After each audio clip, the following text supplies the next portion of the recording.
Preface. This book is not a work of biblical scholarship or historical research in the traditional sense. It is an imaginative exercise, a hypothetical courtroom drama in which the enduring claims of the biblical account of Noah and the global flood are placed on trial. For thousands of years, the story of Noah has stood at the center of one of the most explosive debates in the history of human thought. Did a catastrophic flood really cover the entire earth? Did one man build an enormous wooden vessel large enough to carry representatives of every animal species on the planet? Did the waters rise so high that every mountain peak disappeared beneath them? And did a single family survive to repopulate the whole world? These are not small questions. They touch the foundations of faith, science, geology, archaeology, and even our understanding of human origins. Geologists point to the rock layers of the earth and say no global flood left the evidence they would expect. Biologists raise hard questions about how millions of species could fit on a single boat. And yet, flood stories from cultures around the entire world, Mesopotamia, China, Native America, West Africa, ancient Greece, speak of a great deluge that swallowed the earth and left only a handful of survivors. Rather than add yet another voice to the endless chorus of assertion and counter-assertion, I have chosen a different path, to let the primary voices speak for themselves within the structured theater of a trial. Ancient witnesses and modern experts are summoned. Both prosecution and defense are given full opportunity to present their case. A note about the witnesses in this made-up trial: some witnesses are real people from the Bible, Noah himself and his son Shem. The others are made-up characters created for this story. They stand for real ideas and viewpoints that many people hold today. This lets us hear honest arguments from both sides in plain, everyday words. The reader will notice that no verdict is forced. The judge's final ruling reflects what rigorous inquiry can and cannot establish with certainty. Beyond that threshold lies a question each person must answer alone. Not merely did a global flood really happen? But what does this ancient story mean for my life today? My hope is that this dramatic presentation will honor the seriousness of the question while making the arguments accessible and engaging. Whether you approach these pages as a convinced believer in the miracle, a curious skeptic, or someone standing somewhere in between, I invite you to sit in the jury box, listen carefully to the testimony, and reach your own conclusion. The trial is called to order. Chapter 1: The Courtroom Awakens. The sky outside the old federal courthouse had turned the color of a bruise, deep purple and charcoal gray, as if heaven itself was preparing for a storm. People said it was just the weather. But those who had gathered by the hundreds on the courthouse steps that morning felt something else entirely in the air. Something electric. Something ancient. Something urgent.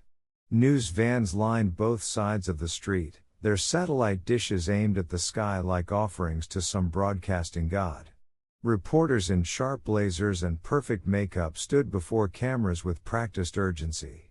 One anchor's voice rose above the crowd noise saying, "Today, in what many are calling the most dramatic trial of ideas in recent memory, the biblical claims of Noah and the global flood face the full weight of modern science, archaeology, and critical inquiry. Can the story hold up? Or will the evidence wash it away?" The crowd outside was unlike any seen at a courthouse before. Geologists in mud-stained field jackets clutched rolled-up maps of rock strata. Seminary professors stood in clusters, their worn study Bibles bristling with sticky notes. Marine biologists and wildlife experts compared notes. Ordinary people, grandmothers from rural churches, college students with open laptops, pastors from city congregations, pressed close, their faces alive with anticipation and nerves. Some held signs. Some held crosses. Some held questions they'd carried for decades. Inside the building, the great courtroom hummed with contained electricity. The ceiling soared overhead like a cathedral. Polished oak benches had filled within minutes of the doors opening, and now people stood 3 deep along the side walls. The smell of old wood and fresh anxiety mingled in the air. Morning light poured through the tall arched windows in long golden shafts, cutting across the rows of faces like searchlights scanning a crowd. At the front of the room, the clerk shuffled papers with practiced calm. Bailiffs stood at their stations like statues. The jury box, filled today not with a legal jury but with 12 citizen observers chosen from the community, rustled with nervous energy. A young woman in the front row gripped her notepad so hard her knuckles had gone white. An older man in the second row sat very still, his jaw set, his eyes moving deliberately from side to side as if calculating something important. Then came the voice. "All rise." The bailiff's command hit the room like a thunderclap. Every body in the courthouse lurched upward. The sound of hundreds of people rising at once, the scrape of benches, the rustle of coats, the sharp intake of breath, filled the chamber for one breathless moment. Then the door behind the bench swung open, and the Honorable Judge Elias Thorne walked in. He was 62 years old, with silver hair cropped close and a posture that suggested he had never once slouched in his entire life. His robe was immaculate. His eyes, steady, intelligent, and deeply patient, swept the room once before he settled into his seat. He had the look of a man who had heard every kind of argument, witnessed every kind of witness, and still believed that truth was worth pursuing with all the tools available to a careful mind. He placed both hands flat on the bench before him and surveyed the room. "Judge Thorne, be seated. This court will come to order." The crowd sat as one. The rustle died. Silence fell over the room like a heavy curtain.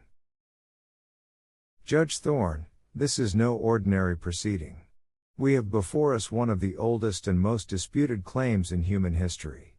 The Bible states that God sent a catastrophic flood to cover the entire earth, that Noah, a man of faith, built a massive ark and filled it with representatives of every animal kind, and that this flood destroyed all life on earth except those aboard that vessel.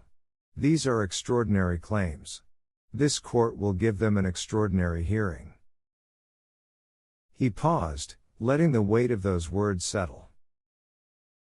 "Judge Thorne, I remind all parties and all observers, this courtroom is a place of reason, evidence, and respectful inquiry.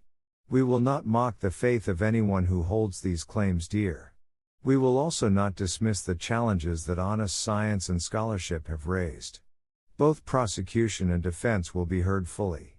Now, counsel, are you prepared?" The prosecutor rose from her chair. She was a sharp-featured woman in her early 40s, dressed in a precisely tailored charcoal suit, her dark hair pulled back from a face that radiated focused intelligence. She had the posture of someone who had spent a lifetime preparing for exactly this moment. When she spoke, her voice carried effortlessly to the back wall without raising above a controlled, deliberate tone. "Prosecutor, the prosecution is prepared, Your Honor." Across the aisle, the defense attorney rose. He was taller, broader in the shoulders, with an open face and warm brown eyes that seemed lit from within by something close to conviction.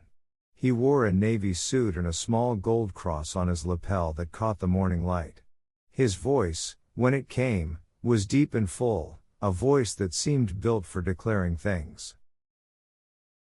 "Defense attorney, the defense is ready, Your Honor." Judge Thorne gave a single, authoritative nod. "Judge Thorne, then let us proceed. The case before us is, the people versus the claims of Noah and the global flood. Opening statements will begin immediately. Prosecution, you may proceed." The prosecutor rose, buttoned her jacket with a single firm motion, and walked to the center of the room with measured, deliberate steps. She turned to face the jury observers, her eyes moving from face to face. "Prosecutor, Your Honor, members of this jury, what this court will demonstrate over the course of this trial is simple. The claim that a global flood covered the entire earth, that a single wooden boat carried millions of animal species, and that all of humanity descended from one family who survived that flood, these claims are not supported by the evidence. They contradict what geology teaches us about how the Earth's rock layers formed over millions of years. They contradict what biology tells us about the distribution of species around the globe. They contradict what archaeology shows us about continuous, uninterrupted human civilizations that show no sign of a worldwide catastrophic interruption. The story of Noah is powerful.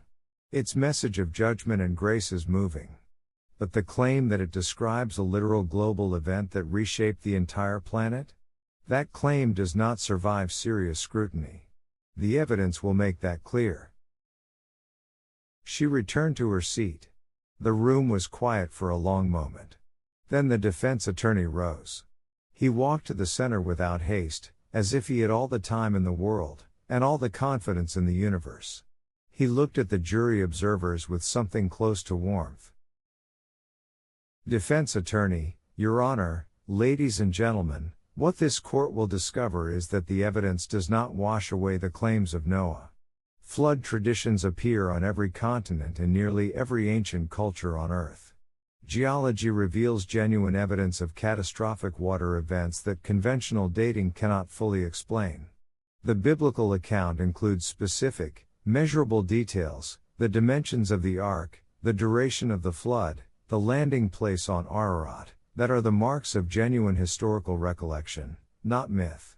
And above all, this court will hear from Noah himself, who did not build that vessel in faith because someone told him a nice story. He built it because God spoke.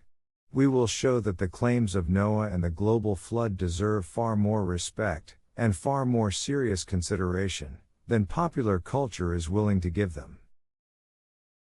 He sat down. Judge Thorne folded his hands.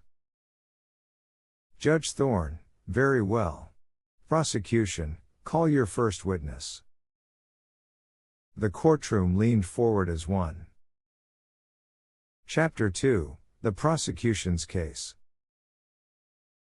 The prosecutor rose from her seat with the smooth confidence of someone who had spent months preparing for this moment. She straightened her jacket, picked up a thin folder, and walked to the center of the room. Prosecutor, the people call Dr. Raymond Ashford. The doors at the back of the courtroom opened. Dr. Raymond Ashford walked in, a lean man in his mid-50s, with close-cropped gray hair and the slightly rumpled look of someone who spent more time in the field than behind a desk. He wore a brown blazer over a collared shirt with no tie, and he carried himself with the quiet authority of a man who had spent 30 years studying rocks and knew exactly what they said. He took his seat in the witness box and adjusted the microphone. Bailiff, do you swear to tell the truth, the whole truth, and nothing but the truth? Dr. Ashford, I do. Prosecutor, Dr. Ashford, please tell the court your qualifications. Dr. Ashford, I am a professor of geology at a major research university.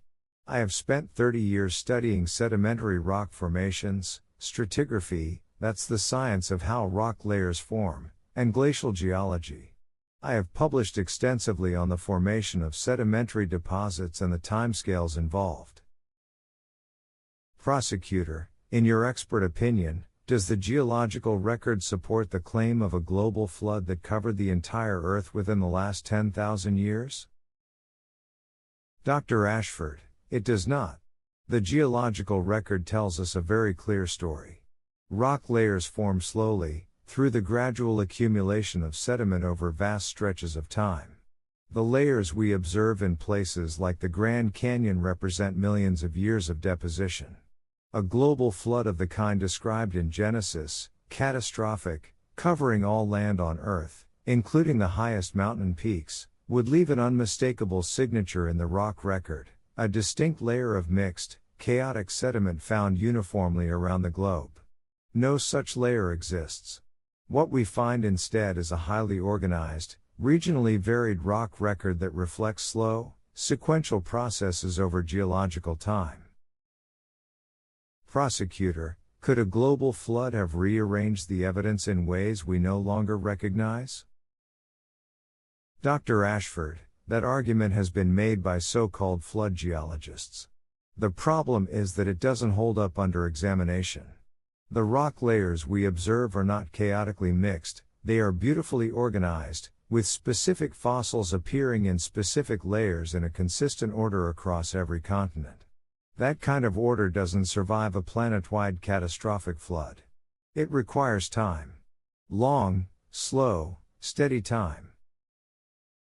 Prosecutor: Thank you, Dr. Ashford. The defense attorney rose from his seat, unhurried.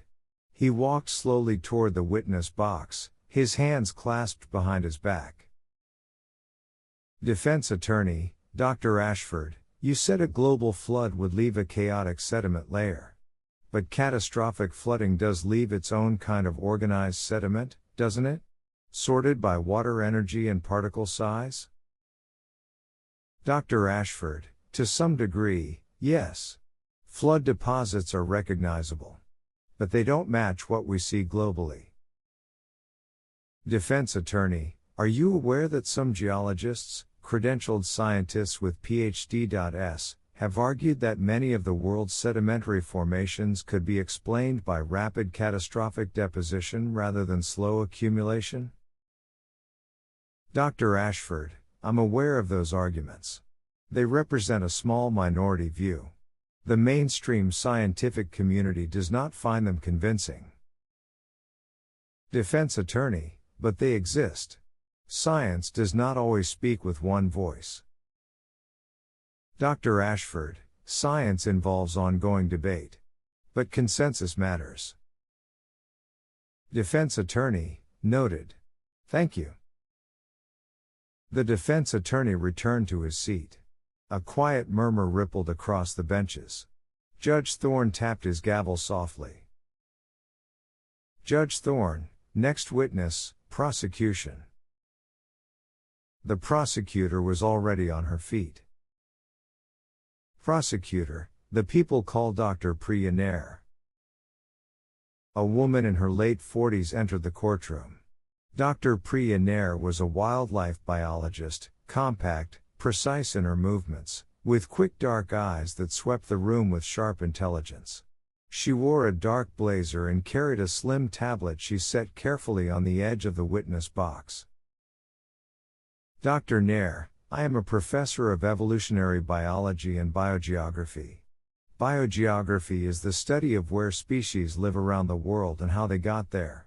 I have published more than 60 peer-reviewed papers on species distribution and dispersal. Prosecutor: Dr. Nair, the Bible's account of Noah includes the claim that representatives of every animal species on Earth were brought onto the ark. From a biological standpoint, is that possible? Dr. Nair: It is not remotely possible. There are an estimated 8.7 million species of animals on Earth. Even if we limit ourselves to land animals, insects alone number over 1 million species. Reptiles, mammals, birds, amphibians, the number is staggering. A wooden vessel of the dimensions described in Genesis, even using the most generous estimates of its size, could not physically contain representatives of all those species. And that's before we address the question of food, water, waste management, and the behavior of predatory animals kept in close proximity to their prey. Prosecutor: Some have argued that Noah took only representatives of broader animal kinds, not every species, that species diversified afterward. What do you say to that? Dr. Nair: The problems don't go away. Even at the most generous interpretation, you still need millions of individuals. And then you face the problem of biogeography. After the flood, how did kangaroos, found only in Australia, migrate back to Australia across thousands of miles of ocean without leaving any fossil record of their journey? How did penguins reach Antarctica? How did the unique species of the Galapagos Islands get there, perfectly suited to those islands, without leaving any trace of their supposed post-flood journey? The distribution of species around the world makes perfect sense as the result of millions of years of slow evolution and continental drift. It makes no sense as the result of a single pair of each kind dispersing from a mountain in Turkey. Prosecutor: Thank you, Dr. Nair. The defense attorney stood. Defense attorney, Dr. Nair, the Bible says the animals came to Noah, God brought them. Is it outside the bounds of possibility that God miraculously guided animal dispersal both before and after the flood? Dr. Nair, that's a theological argument, not a scientific one. I can only speak to what the physical evidence shows. Defense attorney, fair enough. But you agree that your objections assume natural processes only? Dr. Nair, that is the nature of scientific inquiry, yes. Defense attorney, then your testimony speaks to natural explanations, but it cannot rule out supernatural ones. Dr. Nair met his gaze evenly. I would say that is correct. The defense attorney nodded and sat down. A cluster of observers near the back leaned into each other and whispered. Judge Thorne, prosecution, your third witness. Prosecutor, the people call Dr. Marcus Webb. Dr. Marcus Webb was a man who looked like he had walked directly out of a university archive, tall, thin, with wire-rimmed glasses and the slightly distracted air of a scholar whose mind was always half in another century. He was an archaeologist who had spent his career excavating sites in Mesopotamia and the ancient Near East, and he settled into the witness box with the practiced ease of someone comfortable with public attention. Dr. Webb, I am a professor of Near Eastern archaeology. I have directed excavations at sites in Iraq, Syria, and Turkey. My particular focus has been on the Bronze Age cultures of ancient Mesopotamia, the region most closely associated with the biblical flood narratives. Prosecutor, Dr. Webb, if a global flood had occurred within the last 10,000 years, what evidence would archaeologists expect to find? Dr. Webb, we would expect a clear, universal break in human civilization, a point at which every archaeological site on Earth shows simultaneous destruction and abandonment, followed by a fresh start. What we actually find is the opposite. Egyptian civilization shows continuous, unbroken development through the supposed period of the flood, with pharaohs reigning, pyramids being built, and records being kept without any interruption. The city of Jericho shows continuous occupation going back 12,000 years. Ancient Chinese dynasties were recording history during the same period. There is simply no archaeologically visible moment where all human civilization stops and restarts from a single family in the Middle East. Prosecutor, what do you make of the flood stories found in ancient Mesopotamian literature, like the Epic of Gilgamesh, that seem to parallel the story of Noah? Dr. Webb, the Gilgamesh flood narrative is extraordinarily similar to the Genesis account, a man warned by a deity, a boat built, animals brought aboard, birds sent out to find dry land. Most scholars believe the Genesis account was shaped by, or drew from, this earlier Mesopotamian tradition. This suggests the flood story began as a regional, cultural memory of a significant but local flooding event in the ancient Near East, and grew over time into a story of universal scope. Floods did happen in Mesopotamia. They were devastating. They would have felt, to those who survived them, like the end of the world. Prosecutor, thank you, Dr. Webb. Defense attorney, Dr. Webb, you mentioned the Gilgamesh parallel. But isn't it also possible that both accounts, Genesis and Gilgamesh, are independent reflections of the same real event, rather than one borrowing from the other? Dr. Webb, that interpretation is possible. I would say less likely, given the textual similarities. But it is not something archaeology can definitively rule out. Defense attorney, and you mentioned Egyptian civilization shows no interruption. But if the flood was roughly 2300 BC, as some chronologies suggest, and Egyptian historical records from that period are themselves based on later reconstructions, could there be gaps we're not seeing? Dr. Webb, Egyptian chronology has uncertainties. but the general picture of continuity is well established. To argue there was a worldwide flood in that period requires explaining away a mountain of consistent evidence from multiple civilizations simultaneously. That's not a small ask. Defense attorney, but it's not mathematically impossible. Dr. Webb, in science, very little is mathematically impossible. But evidence matters. The defense attorney gave a slight nod and returned to his table. Several jury observers were writing quickly in their notebooks. Judge Thorne, fourth witness for the prosecution. Prosecutor, the people call Dr. Helen Voss. Dr. Helen Voss was a structural engineer who had spent the last decade studying ancient construction methods and the physical limits of large wooden structures.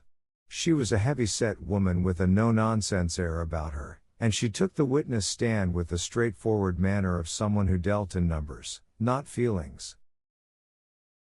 Dr. Voss, I have a doctorate in structural engineering. I consult on historic preservation projects involving ancient wooden structures. I have also done extensive research into the engineering of large wooden vessels. Prosecutor, the Bible gives specific dimensions for Noah's Ark, 300 cubits long, 50 cubits wide, and 30 cubits high. What does your engineering expertise tell you about a vessel of those dimensions? Dr. Voss, using the most widely accepted cubit length of 18 inches, the ark would be approximately 450 feet long, 75 feet wide, and 45 feet high. That is larger than the largest wooden ships that have ever been built in recorded history. The problem is that wood, as a construction material, has severe limits. The longest wooden ships ever built, 19th century vessels like the Wyoming, were around 330 feet long, and they were notorious for flexing and leaking in heavy seas. They required constant pumping to stay afloat. A 450-foot wooden vessel in a catastrophic global storm, with the structural stresses involved, would face extreme engineering challenges. Many engineers believe a vessel of that size, using ancient wooden construction methods, would be structurally compromised by the forces of a violent open ocean. Prosecutor, could the ark have survived the flood as described? Dr. Voss, given the engineering realities of large wooden vessels and the conditions of a global flood, I have serious doubts. Prosecutor, thank you. Defense attorney, Dr. Voss, you said serious doubts. Not impossibility. Dr. Voss, I try to be precise. I said I have serious doubts. Wood technology in the ancient world is not fully understood, and there are construction methods we may not be aware of. Defense attorney, and if God was involved, if the builder of the universe helped design and guide the construction, does your structural engineering expertise account for that variable? Dr. Voss, I'm an engineer. I work with natural materials and natural forces. Divine intervention is outside my professional toolkit. Defense attorney, but also outside your ability to rule out. Dr. Voss considered that for a moment. I suppose that's accurate. Judge Thorne, prosecution, your fifth witness. Prosecutor, the people call Dr. Samuel Okafor. Dr. Samuel Okafor was a theologian and comparative religion scholar, a compact, dignified man with close-cropped gray hair and the measured speech of someone who chose every word with care. He had written extensively on the relationship between ancient Near Eastern religion and the Hebrew Bible. Dr. Okafor, I am a professor of Old Testament studies and comparative religion. I have spent 30 years examining the literary and theological context of the Hebrew Scriptures, with particular attention to the relationship between the Bible and the cultures that surrounded ancient Israel. Prosecutor, Dr. Okafor, from a biblical scholarship standpoint, what kind of literature is the Genesis flood narrative? Dr. Okafor, The Genesis flood narrative belongs to a category of ancient literature that scholars call primeval history, a genre found across many ancient cultures that addresses the fundamental questions of human existence. Where did we come from? Why is the world the way it is? What is our relationship to the divine? This kind of literature uses cosmic imagery, symbolic numbers, and larger-than-life events to make profound theological points. The point of the Noah story is not to provide a geology textbook. The point is to declare that God is the moral Lord of creation, that human wickedness has consequences, and that God in His grace preserves a remnant through judgment. These are powerful truths. They don't require the story to be a literal newspaper account of a geological event. Prosecutor: so in your view, the flood story is theological rather than historical? Dr. Okafor: in my view, the theological truth is primary and certain. Whether the historical details are intended as literal geography or as the language of ancient cosmic storytelling, that is a question sincere, intelligent believers have disagreed about for centuries. Prosecutor: thank you, Dr. Okafor. Defense attorney: Dr. Okafor, you're a man of faith yourself, aren't you? Dr. Okafor: I am. I am an ordained minister. Defense attorney: and yet you doubt the literal truth of the flood account? Dr. Okafor: I hold it with an open hand. I believe the theological truth is unassailable. Whether every detail is literal historical fact, I hold that question with intellectual humility. Defense attorney: can you name serious, credentialed biblical scholars who do take the flood as literal history? Dr. Okafor: yes. There are scholars who hold that view, and they make serious arguments. I do not believe they are foolish people. I believe we interpret the evidence differently. Defense attorney: so this is a genuine debate among scholars, not a settled question. Dr. Okafor: yes. That is a fair characterization. The defense attorney gave a respectful nod. Thank you, Dr. Okafor. The prosecutor rose and addressed the court. Your Honor, the prosecution rests its primary witnesses. Judge Thorne surveyed the room. The late morning light had shifted, the sunbeams from the east windows now struck the middle rows at a lower angle, illuminating dust motes that drifted through the air like tiny questions. Judge Thorne, we will take a brief recess. Court will resume in 15 minutes with the defense's case. The gavel fell. The room exhaled. People turned to each other, speaking rapidly in hushed voices. Several jury observers stared at their notebooks. A few sat very still, staring at nothing, turning something large and heavy over in their minds. Chapter 3: The Defense's Case. When the courtroom reconvened, the atmosphere had subtly changed. The morning's prosecutorial intensity had left the room with a quiet, unsettled energy, like the air before lightning.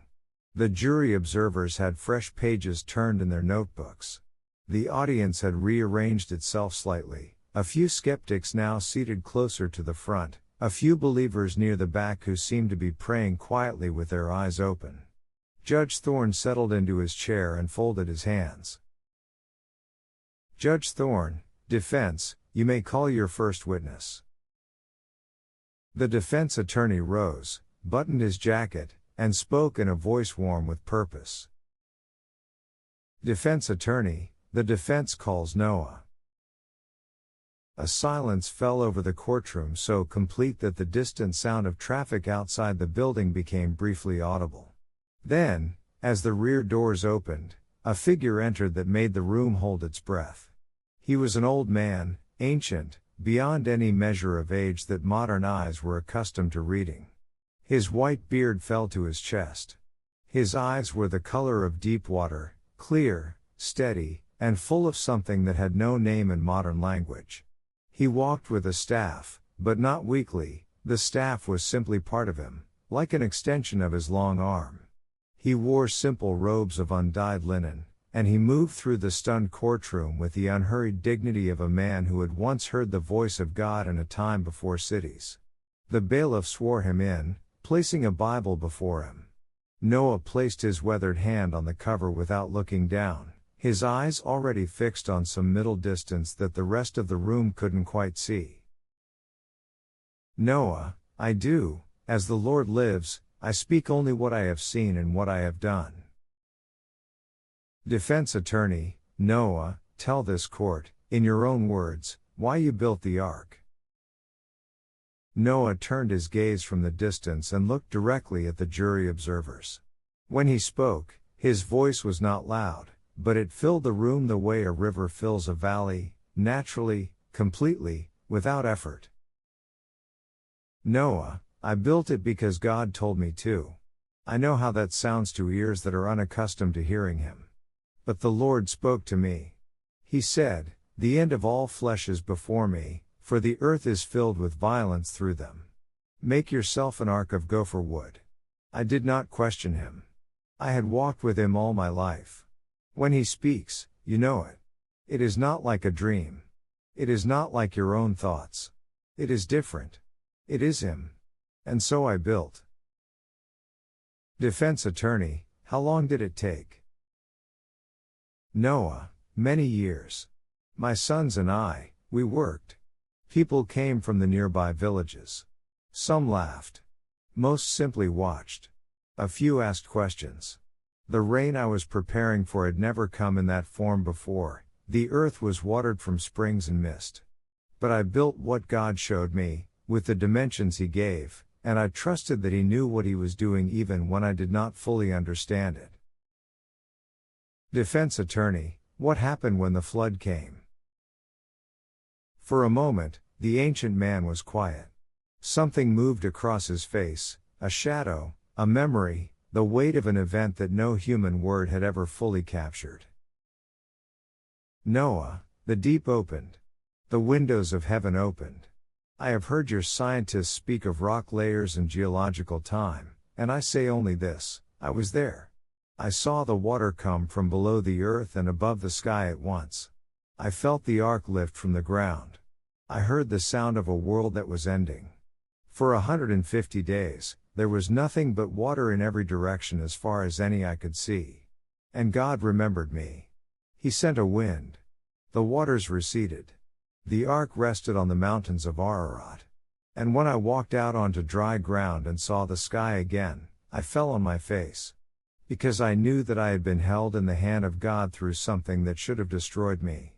He made a covenant then, a rainbow. He promised it would not happen like that again. That promise is held. The courtroom was absolutely silent. No one wrote. No one whispered. Even the most committed skeptics in the room sat very still. Defense attorney, thank you, Noah. The prosecutor rose carefully. There was something in her manner as she approached the witness that was slightly different from her previous cross-examinations, still precise, still probing, but perhaps a degree more measured. Prosecutor, Noah, you described hearing the voice of God. Can you prove to this court that it was God you heard, and not your own imagination? Noah, I cannot prove it by the methods you use in this room. I can only tell you what happened.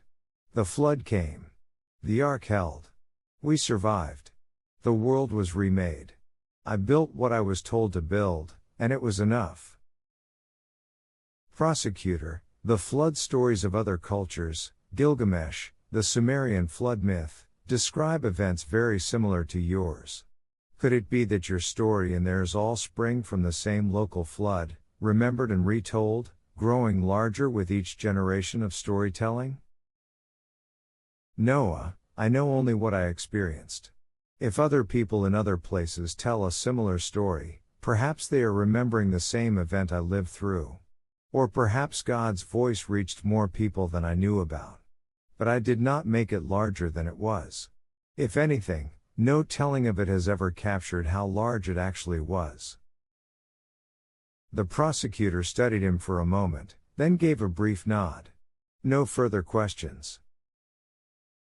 Noah descended from the witness stand slowly, his staff tapping on the polished floor. He returned to his seat, and the courtroom stirred back to life like a dreamer slowly waking. Judge Thorne, defense, your second witness. Defense attorney, the defense calls Shem. Noah's eldest son walked in with a bearing that was quieter than his father's but no less certain. Shem was shorter, darker, with the strong hands of a man who had worked with wood and rope and animal skins for decades. He wore the same simple linen as his father. His eyes, when they found the jury box, held a lifetime of something that looked like settled peace. Defense attorney, Shem, you were aboard the ark with your father, your mother, your brothers and their wives. What do you want this court to know? Shem, I want them to know that the memories my family carries are not embellished. What happened to us was too enormous to exaggerate. We were inside a sealed wooden vessel for more than a year, with no way to see outside except through a single window at the top. The sounds we heard when the flood was at its height, I have never spoken of them fully, because there are no words in any language that could carry what we heard. Every living thing outside the ark was dying. That knowledge is not something a person invents for a story. It lives in you. It weighs on you for the rest of your life.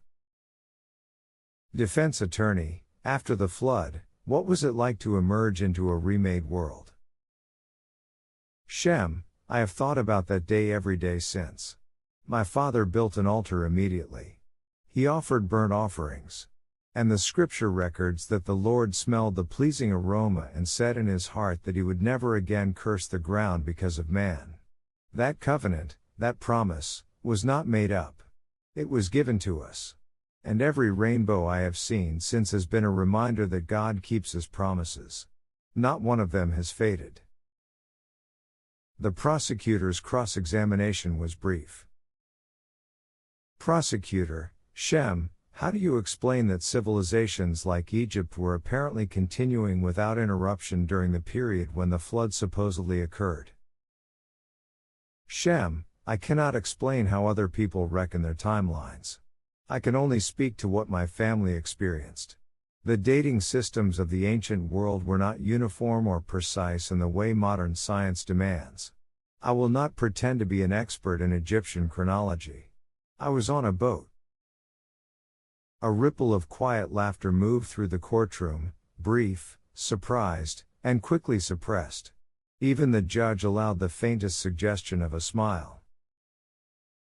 Prosecutor, no further questions.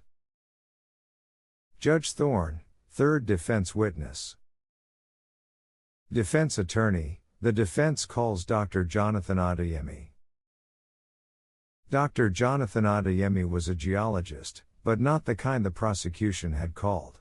He was a catastrophic geologist, a field researcher who had spent his career at sites around the world studying evidence of rapid, large-scale geological change.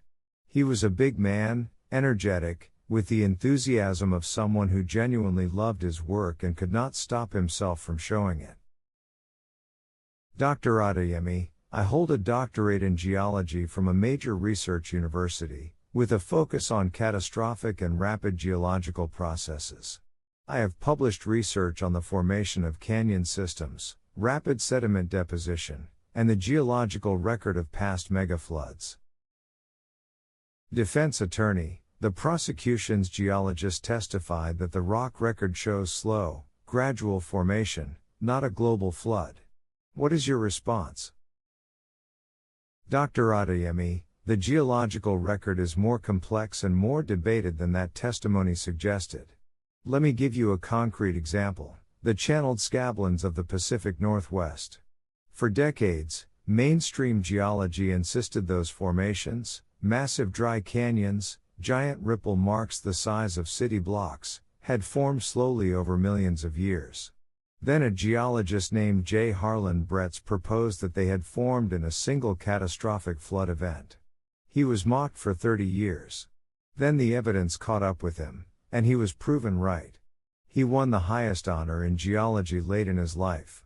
The lesson is that catastrophic events leave their mark on the landscape in ways that look, at first glance, like slow processes.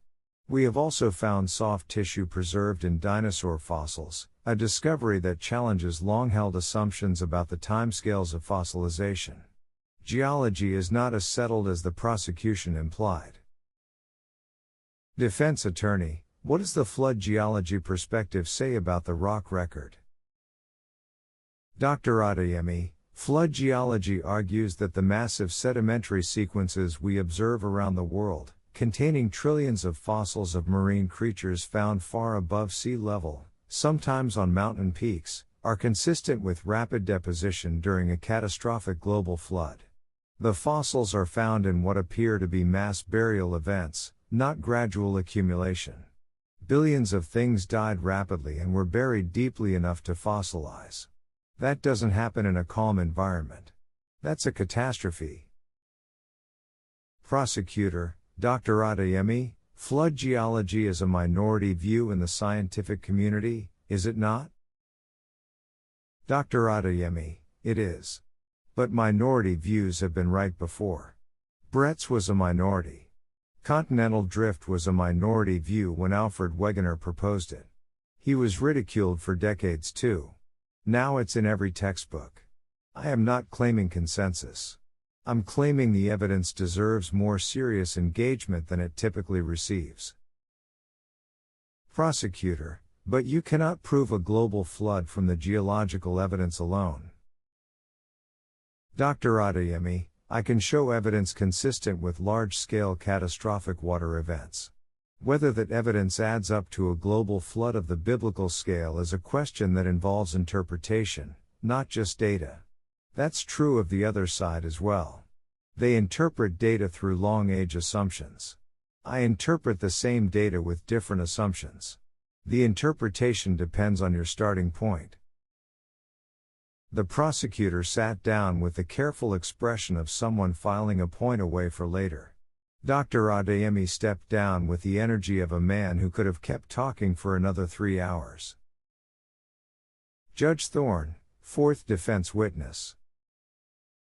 Defense attorney: the defense calls Dr. Christine Bauer. Dr. Christine Bauer was a cultural anthropologist who had spent her career cataloging flood traditions from around the world. She was a small woman with a precise, focused manner and a quiet passion for her subject that came through in every sentence she spoke. Dr. Bauer: I am a professor of cultural anthropology at a research university. My particular specialty is comparative mythology, the study of similar stories across different cultures around the world. I have spent 20 years collecting and analyzing flood narratives. Defense attorney: how widespread are flood traditions across human cultures? Dr. Bauer: extraordinarily widespread. I have documented more than 200 flood narratives from cultures on every inhabited continent. We find them in ancient Mesopotamia, Gilgamesh, the Atrahasis epic. We find them in ancient India, the story of Manu, who is warned of a coming flood and builds a boat to survive it. We find them in ancient China, the legend of Gunyu and the Great Waters. We find them among the indigenous peoples of North America, Central America, South America. We find them in West Africa, in Polynesia, in Australia. A man warned. A boat or refuge built. A flood that destroys almost everyone. A survivor who repopulates the earth.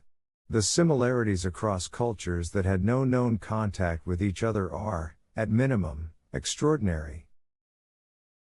Defense attorney: what do you make of this global pattern? Dr. Bauer: there are 3 main explanations. The first is that these stories independently arose in many different cultures because floods are a common human experience and people naturally reach for similar narrative frameworks. The second is that the stories share a common literary origin, one tradition that spread across trade routes. The third, and this is the one that the flood's defenders find most compelling, is that all these traditions are reflections of a single real catastrophic event so enormous and so devastating that the memory of it survived in the oral traditions of every culture that descended from its survivors. I cannot tell you which explanation is correct.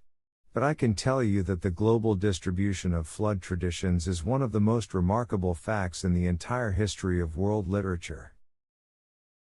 Prosecutor, Dr. Bauer, couldn't the simple explanation be the first one you mentioned? Floods are universal. Every culture that lives near water has flood stories because floods are common and terrifying. Dr. Bauer, that explanation accounts for the general existence of flood stories. It struggles to fully explain why so many of the specific details are so similar: the warning from a deity, the boat or refuge, the bird sent out, the single surviving family, the offering made at the end. Those specific parallels across cultures with no contact are harder to explain as coincidence. Prosecutor, but not impossible. Dr. Bauer, no. Not impossible.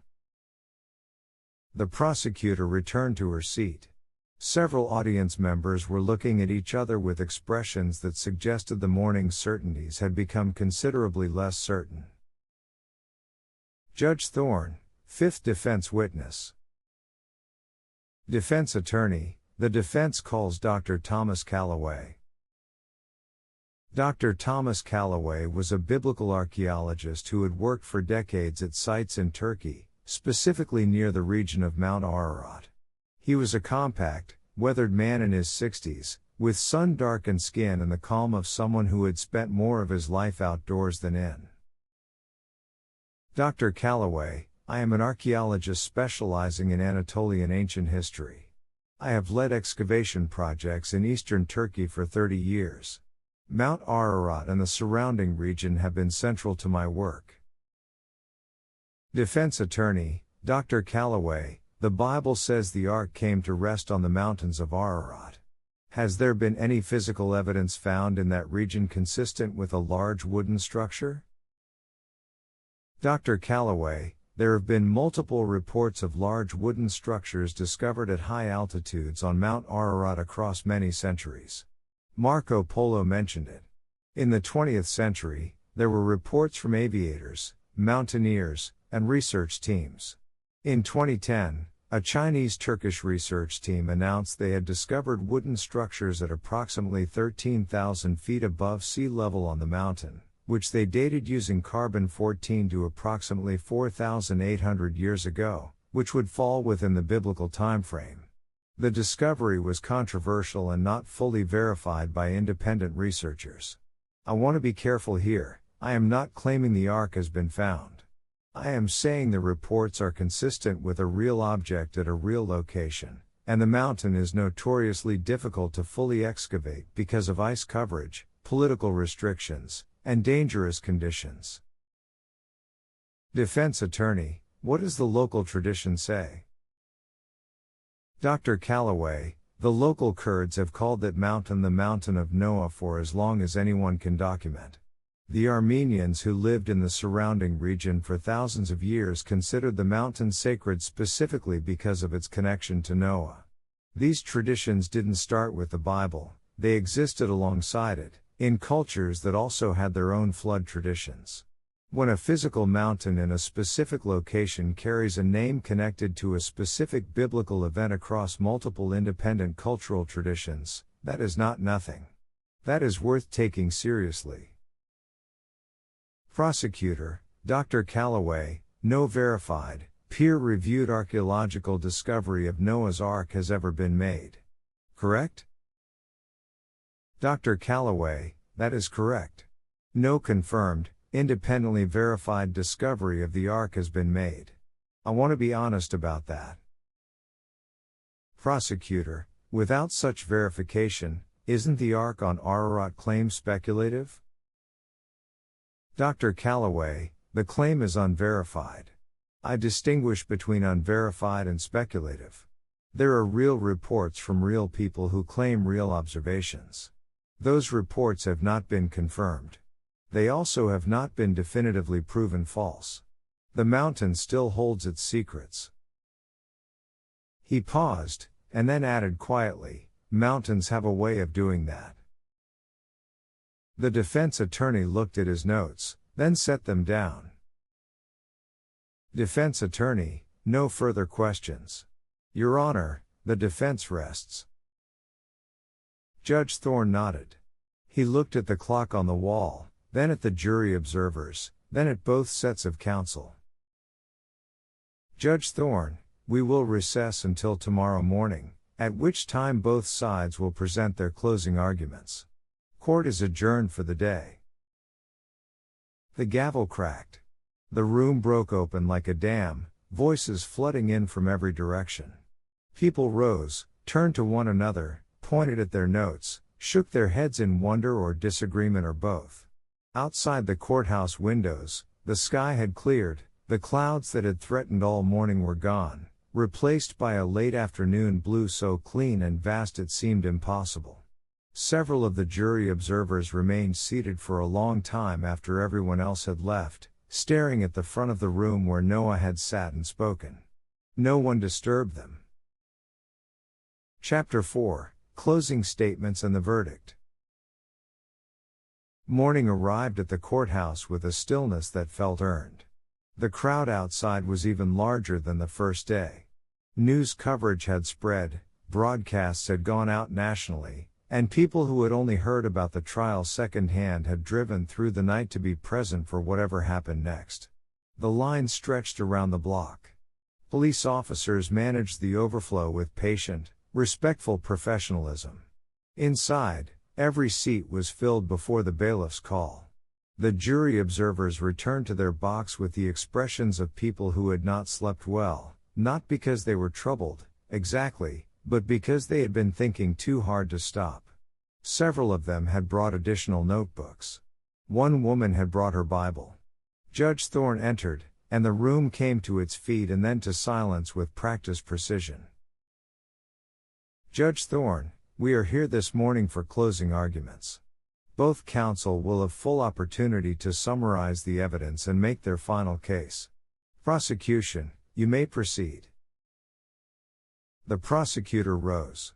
She set her notes aside on the table and walked to the center of the room empty-handed. She had committed this to memory. She faced the jury observers and began. Prosecutor's closing statement. Prosecutor, Your Honor, and all of you who have given these questions your careful attention, let me be precise about what this trial has established. She began to walk slowly, not pacing but moving with intention, as if marking the perimeter of her argument. Prosecutor, the geological record of this planet shows rock layers that formed over vast stretches of time, not in a single catastrophic year. The evidence for this is found in laboratories, in field sites, in the consistency of multiple independent methods of dating. A global flood that covered every mountain peak on Earth within the last few thousand years would have left a clear, unmistakable signature in that record. It has not been found. She paused, letting that settle. Prosecutor, the biological record shows species distributed around the world in patterns that make no sense if all animals dispersed from a single landing point in Turkey within the last 4,000 years.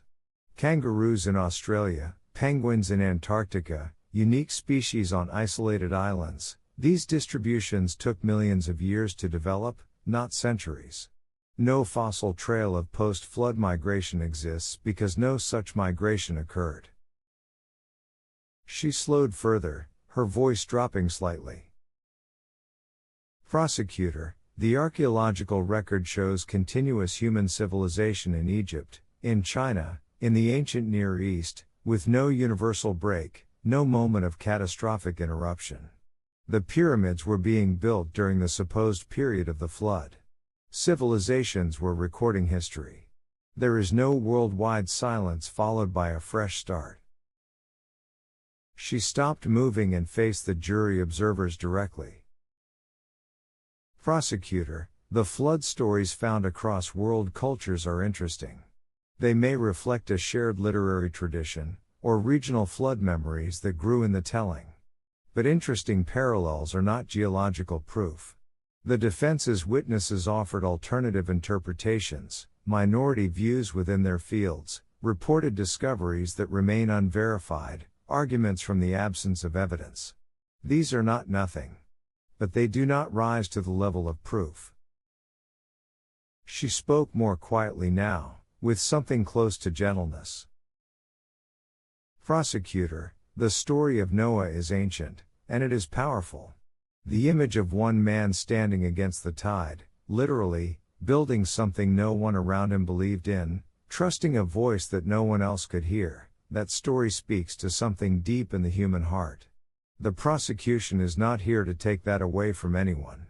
We are here to say, the claim that this story describes a literal global geological event that covered every mountain on Earth and destroyed all life except one family, that specific, physical, testable claim, is not supported by the evidence. The evidence leads elsewhere. She paused one final time. Prosecutor, draw your own conclusions. But draw them from the evidence. She returned to her seat. The room was quiet for several long seconds. Then the defense attorney rose. He did not button his jacket. He walked to the center of the room with both hands open at his sides, as if he had nothing to hide and nothing to prove, only something to share. Defense attorney's closing statement. Defense attorney, Your Honor. And all of you. He began slowly, his deep voice filling the room without effort. Defense attorney, the prosecution has presented the mainstream scientific view. And I want to acknowledge that, I want to look it in the eye. The geological record is old and complex. The biological distribution of species is extraordinary. The archaeological continuity of ancient civilizations is real. I am not asking you to close your eyes to any of that. He let the pause breathe. Defense attorney, I am asking you to consider what you have also seen this week. He began walking, slowly, his voice building with restrained power.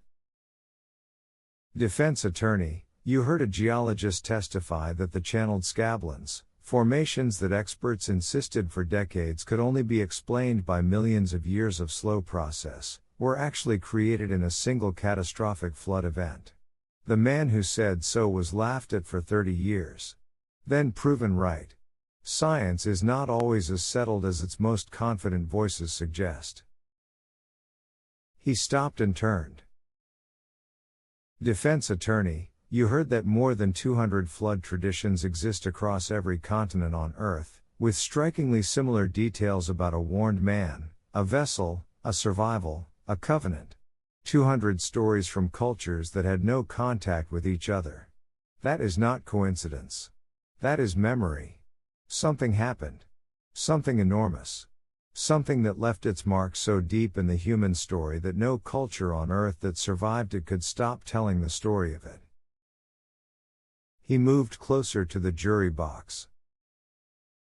Defense attorney, you heard about reports of a wooden structure at high altitude on Mount Ararat. Unverified, yes.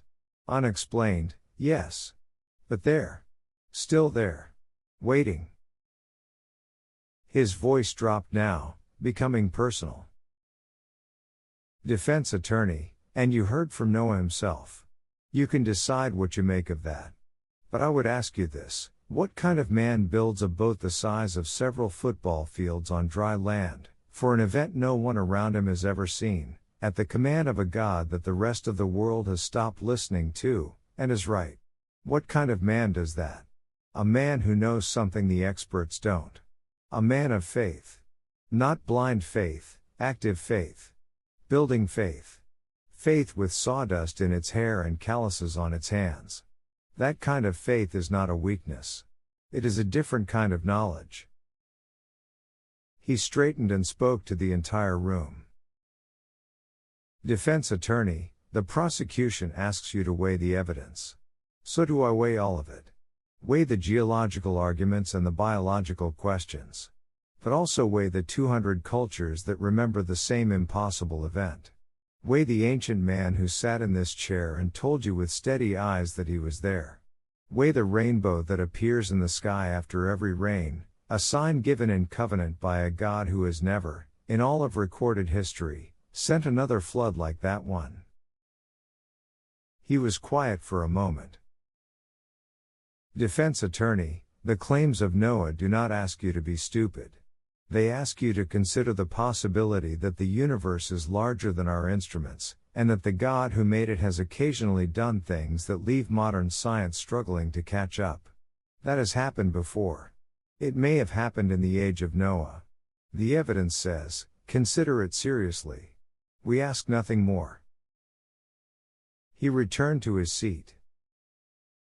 The courtroom was so still that the sound of someone in the back row quietly weeping was audible throughout the room.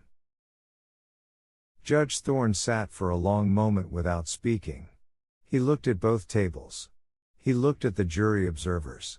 He looked out the tall windows at the sky above the city. Then he spoke. Judge Thorne's ruling.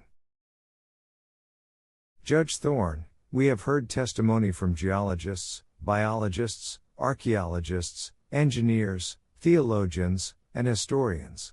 We have also heard from Noah and his son Shem. This court has considered the evidence from every angle these remarkable witnesses have offered. The prosecution has made real and serious points. The mainstream scientific consensus does not support a global flood covering the entire Earth within the last few thousand years. The geological record, the biological distribution of species, and the archaeological continuity of ancient civilizations all raise genuine challenges to a literal reading of the flood account. These challenges are not invented by people hostile to faith. They are the honest findings of rigorous scientific inquiry. At the same time, the defense has made real and serious points. More than 200 flood traditions from every continent on Earth share remarkable similarities that are difficult to explain as mere coincidence. The history of science includes episodes in which the mainstream consensus was wrong, and the catastrophic interpretation of geological evidence, once laughed out of the room, was vindicated. The specific details of the biblical account are the details of genuine human memory, not the vague generalities of myth. This court therefore rules as follows. The story of Noah and the global flood is one of the most important and most contested accounts in the history of human literature and faith. Its message, that God holds human beings accountable for how they treat each other and the world, that wickedness has consequences, that God in His grace preserves a remnant through judgment, and that every covenant He makes is kept, these truths are clear, powerful, and not dependent on any particular scientific interpretation for their validity. Whether the flood was geographically global in the modern scientific sense, or whether the language of Scripture uses the cosmology of the ancient world to describe a catastrophic, civilization-ending event experienced as universal by those who lived through it, that is a question on which reasonable, faithful, and intelligent people disagree. This court will not force a conclusion where the evidence does not force one. In the end, the most important question is not was every mountain peak on Earth covered by water approximately 4,500 years ago? The most important question is this: when God speaks, through creation, through Scripture, through the voice of conscience, are you listening? And when the storm comes, as it will come for every one of us, is there something you are building in faith that will hold? The trial is now over. The rest is for each of you to decide. The judge tapped his gavel, once, firmly. Judge Thorne, court is adjourned. The room did not erupt. It exhaled, slowly, deeply, like a person setting down something heavy they'd been carrying for a long time. Then, gradually, sound returned, the quiet murmur of hundreds of voices, the scrape of benches, the soft sound of notebooks closing. People stood slowly. Some embraced each other. A few walked directly to the tall windows and stood looking out at the sky. One man in the jury box, the older one who had been calculating something all week, sat with his head bowed for a long time, not in defeat, but in thought so deep it looked like prayer. Epilogue.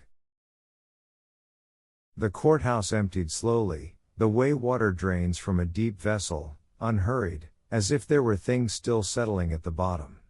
People walked out into a morning that had turned brilliant. The sky above the city was the clean, washed blue that only comes after heavy weather has passed through. The air smelled of rain and something that had no name exactly, something that made a few people stop on the courthouse steps and just breathe it in. Some carried Bibles. Some carried geology textbooks with sticky noted pages. Some carried neither, only the weight of questions they had brought with them and were still holding, differently now, as they walked back to the ordinary world. The story of Noah had been put on trial.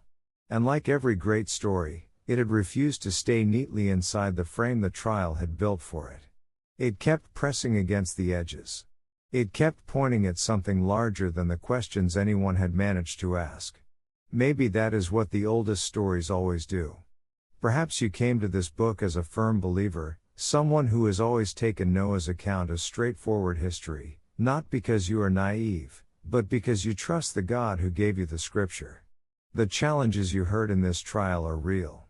They deserve your honest attention. Trusting God does not require pretending the hard questions aren't hard. It means trusting Him even while sitting with the questions. Perhaps you came as a skeptic, someone who finds the geological arguments compelling, who cannot picture animals loading onto a boat or water covering the Himalayas, and who suspects this is a beautiful but ancient legend.